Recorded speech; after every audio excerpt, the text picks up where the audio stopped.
Gözəl insanlar, hər vaxtınız xeyir olsun. Mənim adım İlkindir. Telegram, TikTok və YouTube'dakı kupon kanallarının admini. Hamıya bol şans. Avropa Liqası və Konferans Liqasının oyunları ilə qarşınızdayım. Və ümumiyyətlə, anormal bir dönəmdən keçdiyimizi siz də görürsünüz. Elə əmsallar götürürük və elə yerlərdə yatırıq ki, və taftologiya olsa da deyəcəm, yatsan yuxuva girməz. Bu necə ola bilər? Yəni, Liverpoolun oyunu yox, qol bitir. Özümə Liverpoolun həqiqətən iki topuna çox güvənirdim. Yeri gəlmişkən əmsallar da bunu dəstəkləyir. Əmsal bazasını demirəm. Yerli, xarici kontorların az çox siz də mənim kimi əmsallarına bələdsiniz. İşləyə-işləyə yavaş-yavaş artıq görürsünüz ki, bu necə deyərlər, gələn əmsaldır, gəlməyən əmsaldır, 99% gələn əmsaldır. Belə. Amma ilahi ədalət deyilən bir şey var və o ilahi ədalətin nəticəsində də məncə, şəxsi düşüncəmdir, Arne Slot'un özü də dediyi kimi, indiyə qədər izlədiyim ən gözəl oyun idi həqiqətən də. Belə dostlar, sürətli şəkildə metrikalarla və azacıq futbol biliyi ilə 2 dənə də oyunda əmsal nəsə çıxardır. Onu yoxlayacaq. Ağlınıza batdığı şəkildə siz bunu gözəl şəkildə dəyərləndirərsiniz. Ən gözəl kuponlar nə vaxt ərsəyə gəlir?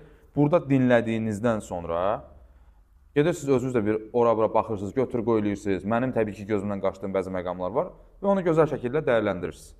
Bu olur sizə əla bir kupon. Və gün ərzində belə xeyli sayda kupon belə deyək də gəlir VIP qrupun nömrəsinə. VIP qrupun nömrəsi aşağıdadır. Telegramın da linki aşağıdadır. Deməli, saytımızın da linki aşağıdadır. Məsələn, dünən izah elədiklərimdən və yaxud ki, Telegramda izlədiklərindən dünən bir nəfər bilirsiniz nə dəyərləndirib?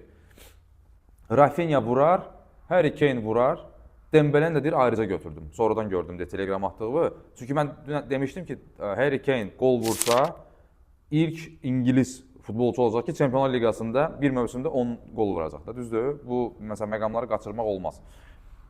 Sonra, və Patrick Schick də indi, Patrick Schick'ə də paylaşdım, fikirləşdim, indi heç olmasa aylar da oyanar belə bir məsuliyyətli oyunda. Bu adam yoxdur ortalıqda, neçə oyundur? Neçə oyunda bunu izah edirəm burada, neçə analizdir. Dembele ümumiyyətlə uçur. Belə. Rafinha'nın da 2-dən yuxarı əmsalı var idi. Getdik dostlar, nəsə, sürətli şəkildə biraz sürətlənək. Bilbao-Roma oyunu ilə bağlı burada bir maraqlı metrika var. Əslində ağlıma batdı, amma beynimi qurdalayan bir neçə məqam var. Mən sadəcə bu oyunu kimsə analiz eləyib deyə onlara xitab eləyərək bunu deyirəm. Yoxsa əslində razılaşın ki, biraz ağır oyundur, qəliz oyundur. Birinci oyunda Shomurodovun son saniyələrdə vurduğu qolla 2-1 Roma bilirsiniz ki, qazandı. Roma'nın belə bir metrikası var ki, evində, Avropa səhnəsində 2-1-in, yəni belə də qələbənin avantajından sonra mərhələni atlayıb stabil olaraq. Belə bir metrikası var. Ən azından son 9 oyundan biz bunu görürük. Bunun əmsalı 1.47-dir, o mərhələ keçər. Sırf o 1.47 falan olduğuna görə mən heç o qədər də etibar eləmirəm buna. Plus, Avropa Liqasının finalı səhv etmirəmsə Bilbao'dadır. Ya Konferans Liqasının, Avropa Liqasının səhv etmirəmsə. Onu bir baxarsınız özünüzdə. Buna baxmaq lazım idi əslində. Nəsə, üzrə hesab edin, qaça-qaçdayam. Sonra, bir də orada da oyun 2-1 olub deyə, əslində burada Bilbao gələn tərəf olacaq deyə Roma qapanıb ikili blokla. Bir dəfə qəşəng sancıb, sonra hesabın üstünə yata bilər, ağlıma batdı. Amma o qədər də güvənmədiyim bir oyundur, belə pas olsun. Lazio'muz Pilsen'i qəbul edir. 9 nəfərdən fenomenal bir oyun göstərib Marco Baroni'nin yetirmələri. Pilsen'də qələbəni son dəqiqə qolu ilə qopardılar və böyük bir avantajdan gəlirlər doğma publika önünə. Deyirəm, nə ola? Final Lazio Roma ola. Düşünə bilərsiniz, o oyunda həmin gün bütün polis işin gücünü atıb, hamısı polis, bütün polislər orada olacaq həmin şəhərdə. Əsayişi qorumaq üçün. Nəsə, Lazio'muz məncə taimdə vursun. Milli aradan öncə bir tur qalıb oynanlası, sonra milli araya gedirik və İtaliya A seriyasına köklənsin. Mənim ssenarim budur. 1 əmsaldır. Lazio taimdə vursa. İstəyən canlı ilə götürsün. Lugano Celle oyunu. Burada bir dəli bir şey yoxlayacağım. Azacıq bu komandalara bələd olan adam kimi. Celle'ni mən bir-iki dəfə izah eləmişim, şükürlər olsun, yaxşı getdi. Luganonu axırıncı YouTube analizində də bazar günü idi, yoxsa nə vaxt idi dəyərləndirdiyi, əmsallarla çıxan oyunlardan biri idi, gəldi. Taimdə 1-1 idi, sonra 2-1 oldu, qol da gəldi, üstə gəldi. Sion'la oynayırdı, xatırlayırsınız. Biraz demişdim, yorğunluq falan da var orada. Lugano əslində pis komanda deyil. Evində oynayacaq. Çellə də vurmağı bacaran komandadır. Birinci oyun olub 0 Çellə 1-0 tutdu da səhv etməmsə oyunu. Hə. Deməli, burada mən 2-1 üzərindən bir dəyərləndirməyə gedərək əlavə vaxt olacaq deyəcəm. 3.61 əmsaldır. Ağlınıza batırsa, belə 2 dənə, 3 dənə belə şey tapıb oynamaq olar. 1 manatlıq. 3.61 əmsaldır. Əlavə vaxtda Lugano dartmağa bacaracaq bu oyunu. Udacaqsa nə xoş. Okey? Əmsal. Normal əslində 1.70-dən yuxarı açılıb qələbəsinə. Məncə bu oyunun qol-qolu var və bu oyun ekstraya gedəcək. Yenə də deyirəm 2-1 üzərindən qururam. Qol-qol 2-5 üstə dəyərləndirilə bilər burada. 1.80 əmsaldır. Ağlınıza batırsa, hansısa formada dəyərləndirirsə dəyərləndirin. Məsələn, kimsə istəsə Lugano 12 topunu dəyərləndirə bilər. Çünki Lugano o ikinci topu zaten vurmağa məcburdur. Birin də qapısında görsə ki, Çellənin yəni stabil olaraq oyunlarını demək olar ki, biz qol-qolu müşahidə edirik. Açın Avropa səhnəsindəki oyunlardan elə belə bir baxın. Səfərdə baxın. Rapid Borak Banya. Deməli, bu ilk oyun 1-1 qutarıb, Rapid orada 1-1 oynadı və Borakın belə bir statistikası var ki, biraz buradan da irəliləyərək bunu seçmə getdim. Son 5 Avropa oyununu səfərdə, birinci hissədə qol vura bilməyib bu komanda. Bu seriya qırıla bilər həmişə. Həmişə, hər növbəti oyunda qırıla bilər. Yadınızda dedim, Burnley noyabrdan buraxmır, ardıcıl 3 oyun başladı buraxmağa.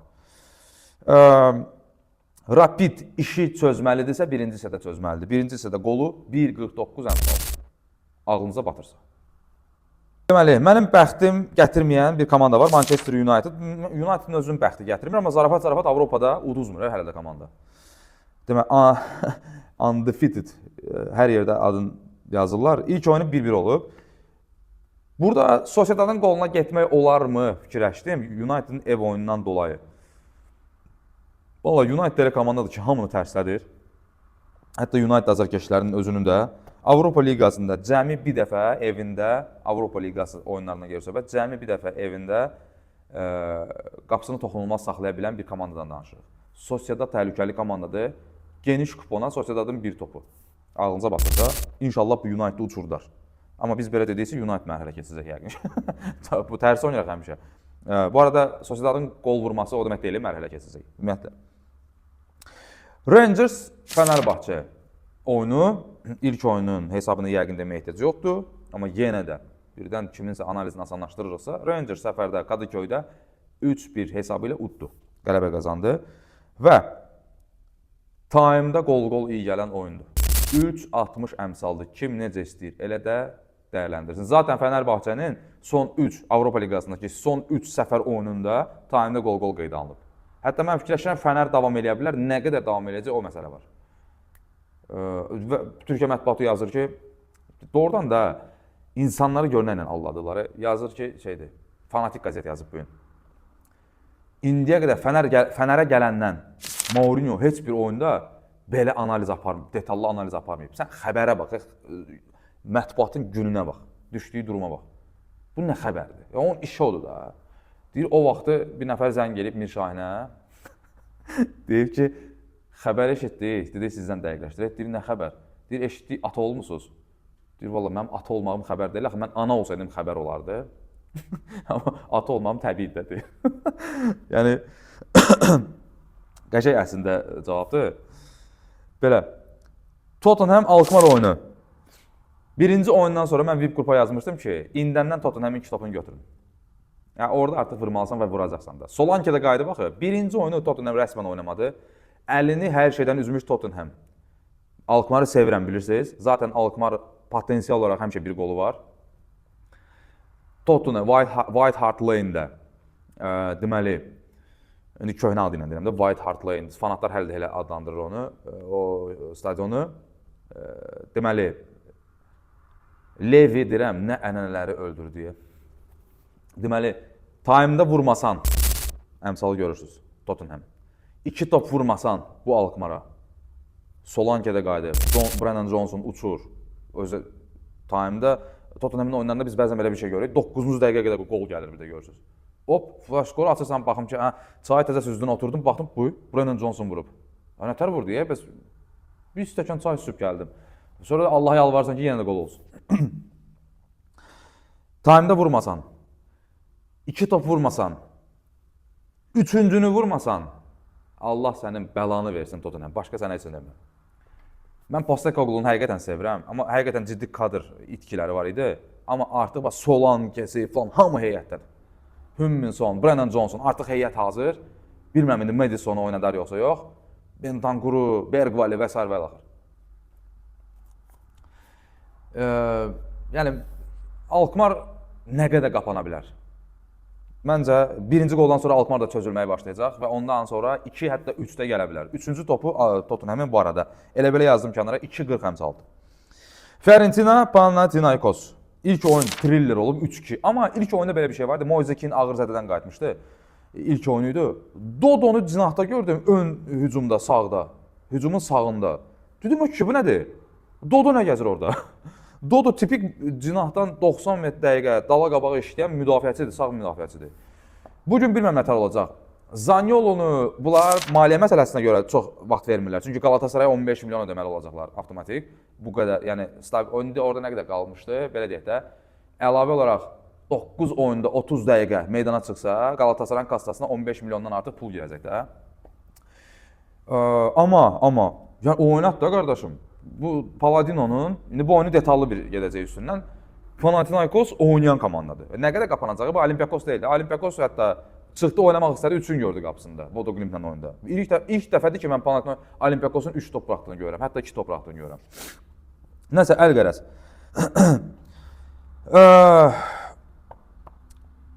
Burada əmsallardan 2-1 hesabı çıxdı. Yeganə oyundakı əmsallardan nəsə çıxdı? 2-1. Özü konferans liqasının oyunudur. Yazaq bir kənara. Fiorentina burada 2 top vurmalıdır, yoxsa yox? Gəlin birgə 3-2-nin revanşında, yəni 2-3 olurdu artıq Fiorentina'nın evində. 2 top vurmalısan ki, 4-3 eləyəsən ümumi hesabı. Və ekstraya da gedə bilərmi? Bilməm indi bu hesab olacaq yoxsa yox. Paladino burada ipləri qopardıb oynaya bilər. Bilmirəm. Amma biraz İtalyanlığı da tutub Catenaccio ilə başlayıb bəlkə birini vurub sonra yata bilər hesabın üstünə. 2 top vurmalıdır. Fiorentina əmsalı 1.66-dır. Analizin davamı metrika tərəfdən biraz gedək. Bunu bir dəfə dəyərləndirmişdik. Time'da 2 top oldu. Mənə neçə nəfər yazdı ki, abi yatdıq, bu nədir? Gül kimi Fiorentina niyə biz qələbə 1-5 üstün götürmədik? Yadınızda da oyun. 6 dənə vurdu, yoxsa neçə dənəsini vurdu? İkinci time'da ən çox gol Fiorentina'nın özü ikinci time götürmüşdük. Və bunu nəyəsə əsaslandırmışdım. Nəyinlənsə əsaslandırmışdım, bununla. Fiorentina'nın konferans liqasındakı 4 oyundan 4-ündə evdə. Fiorentina ikinci time'da stabil 2 top vurub. Mən sizə pası verdim, canlıdan oturun oyunu izləyin. İzlənəsi oyundur özdə yeri gəlmişkən. Yaxşı oyundur. Fiorentina ikinci time 2 dənə topunu güdək. Birdən 2-dən 1 olar. Variantdır da, düzdürmü? Niyə də yox? Bəzən bu metrikalardan bunu çıxardanlar var. 29 əmsalda budur, 2-dən 1. Ataram nəzirimi, gözləyərəm. Gəlsə nə xoş mənə. Fiorentina'nın özü ən çox qol ikinci time. Riskli kupona, məsələn, Fənər time'da qol. Nə var idi orada? Lugano ekstra time'a gedər. Tottenham'ın 3 topu, belə şeyləri yığmaq olar da 1 manat. O qaşayın əmsallardır, getdi çıxdı Allah bilir hara. Fiorentina'nın özü ən çox qol ikinci time 2.98 əmsaldır. Ağlınıza batırsın. Məncə oyunun bütün analizini apardıq burada. Legia Molde oyununda da deyirlər ki, qardaş, Legia'nın 6 konferans liqasındakı son 6 oyunun 6'da üst olub. Okey, mən də razıyam. Birinci oyun 2-3 olub. Yəni 3-2-də Molde evində olub. Vallahi biz bəzən belə şahmatları oynamaq istəyirdik və zaten hələ də oynayırlar elə şahmatları ki, məsələn də Liverpool birinci oyunu 0-1 olub. Burada tap-batarapdır. Oldu mu? Yox. Bavariya birinci oyunu yox qol olub, burada qol olar. Oldu mu? Yox. Yəni belə şeylərə çox takılmaq lazımdır türklər demiş. Mən dataları verdim sizə. 1.67 Legia'nın üstü. Bunu unutdum deyim sizə. Əslində Molde olan yerdə həmişə üst söhbəti var. Həmişə. İndi qalanı o şans şeydir artıq. Uğurlar dostlar. Allah'a əmanət olun. Nə yaxşı ki varsınız. Məncə gözəl bir buraxılış oldu. Sürətli, dinamik, vaxtınızı çox almadım. Allah'a əmanət olun.